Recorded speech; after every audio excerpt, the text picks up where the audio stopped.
Hello there, it's Rakesh Tolia and हमेशा की तरह स्वागत है आज का इस वीडियो में भी।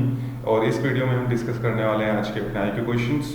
तो आईक्यू क्वेश्चंस के डिस्कशन से पहले ले लेते हैं अपना जो आज का आईएएस क्वेश्चन। ओके, तो आज का जो अपना आईएएस क्वेश्चन है वो ये है कि जो एसर इंडिया, एसर एक कंपनी है। ओके, तो एसर एक कंपनी है, आईटी कंपनी है। तो आपको क्या बताना है, एसर इंडिया, तो एसर जो इंडिया की ब्रांच है एसर इंडिया की, उन्होंने अपना एक ब्रांड एम्बेसडर, ठीक है, एक ब्रांड एम्बेसडर चूज करा है। तो उन ब्रांड एम्बेसडर का नाम क्या है? रिसेंटली उन्होंने अपना एक ब्रांड एम्बेसडर को अपॉइंट करा है एसर इंडिया ने। तो उस ब्रांड एम्बेसडर का नाम क्या है?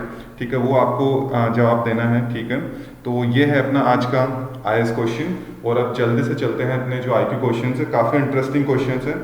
ठीक है, तो डिस्कस करते हैं। जो फर्स्ट क्वेश्चन है उसके अंदर है, वो क्या बोल रहा है फर्स्ट क्वेश्चन, उसके ने क्या बोल रहा है कि जो दो ब्लैक डॉट्स दिख रहे हैं आपको फिगर के अंदर ऊपर, ठीक है, जो फर्स्ट फिगर है जो ऊपर वाली टॉप हेक्सागोन है उसके अंदर, तो ध्यान से देखो उन दो डॉट्स की कंडीशन क्या है। जैसे क्वेश्चन समझ लेते हैं पहले। उसने बोला to which hexagon below can a dot be added so that both dots meets the same conditions as the two dots in the hexagon above. ठीक है, कि मतलब नीचे जो अपने 5 हेक्सागन्स दे रखे हैं उनमें से हमें कौन सा हेक्सागन के अंदर, जैसे कि उन सभी हेक्सागन में सिर्फ एक डॉट है, मीन्स हमें एक डॉट ऐड करना पड़ेगा। तो उन पांचों हेक्सागन में से हम कौन सा हेक्सागन चूज करें, किस हेक्सागन के अंदर डॉट वो एक डॉट ऐड करें ताकि सेम टू सेम कंडीशन हो जाए जो फर्स्ट हेक्सागन के अंदर है। ठीक है, तो हमें देखना पड़ेगा दो डॉट्स की कंडीशन क्या है फर्स्ट हेक्सागन। तो अगर हम देखने जाते हैं जो अपना सबसे टॉप पे हेक्सागन दे रखा है वहाँ पे दो डॉट्स है। तो जो पहला डॉट है वो तो क्या है, एक ट्राइंगल के अंदर आ रहा है और एक सर्कल के अंदर आ रहा है। ये पहले डॉट की कंडीशन है। और जो दूसरे डॉट की कंडीशन है वो क्या है कि वो दो किसके अंदर आ रहे हैं, सर्कल, एंड वो 3 सर्कल और एक रेक्टेंगल के अंदर आ रहा है, कुछ इस तरीके से। ठीक है, तो मीन्स पहला डॉट है वो एक रेक्टेंगल और एक सर्कल के अंदर आना चाहिए, और जो दूसरा डॉट है वो 3 सर्कल और एक इस ट्राइंगल के अंदर आना चाहिए। It's triangle, it's not rectangle, sorry for its my bad.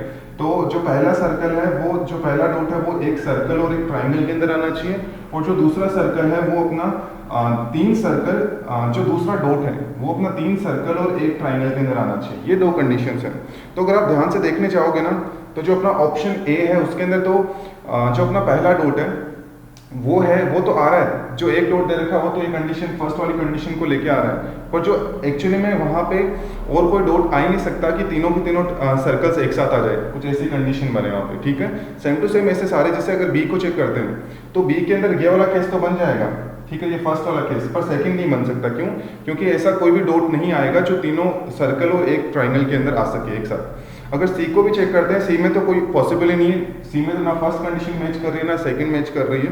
ठीक है, क्योंकि उसके अंदर जो पहला ही डॉट दे रखा है वो ट्राइंगल के अंदर ही नहीं है, ठीक है, वो सिर्फ सर्कल के अंदर ही है।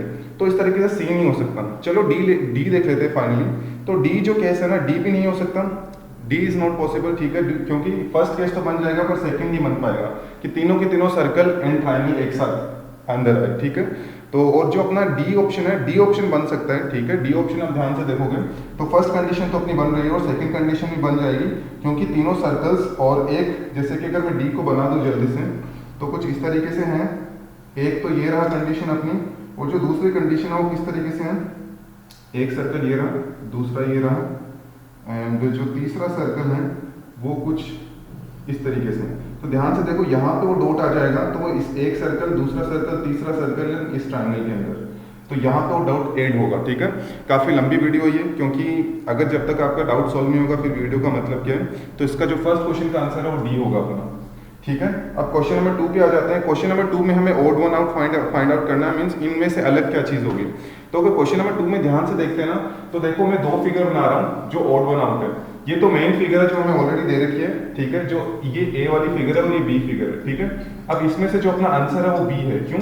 क्योंकि एक्चुअली क्या है, और सारी की सारी फिगर्स है ना जो ए सी डी ई, वो इस ए फिगर का ये रोटेटिंग फिगर है, मतलब इसको रोटेट करके बना रखा है। अब ध्यान से देखो, जब मैं इस ए वाले को रोटेट करने जाऊंगा, मीन्स देखो अगर ये इसका ये टॉप पॉइंट यहाँ पर है और इसका मतलब ये यहाँ पर है, मीन्स ये कुछ इस तरीके से क्लॉकवाइज डायरेक्शन में थोड़ा सा रोटेट हुआ है। तो ये वाला जो चीज है, अगर ये मैं इसे रोटेट करूंगा तो ये वाली चीज कहाँ आएगा?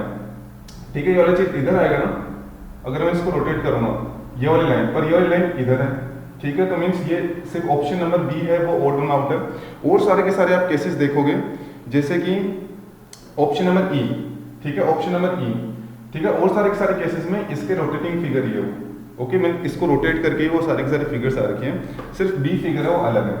ठीक है, तो सेकंड का आंसर हो गया अपना बी। और थर्ड क्वेश्चन पे आते हैं, काफ़ी आसान है। +1 अब आगे +2 करो, +2 करो, +3 अगर +4 है तो आगे +4 होगा, 16 + 4 20 हो जाएगा।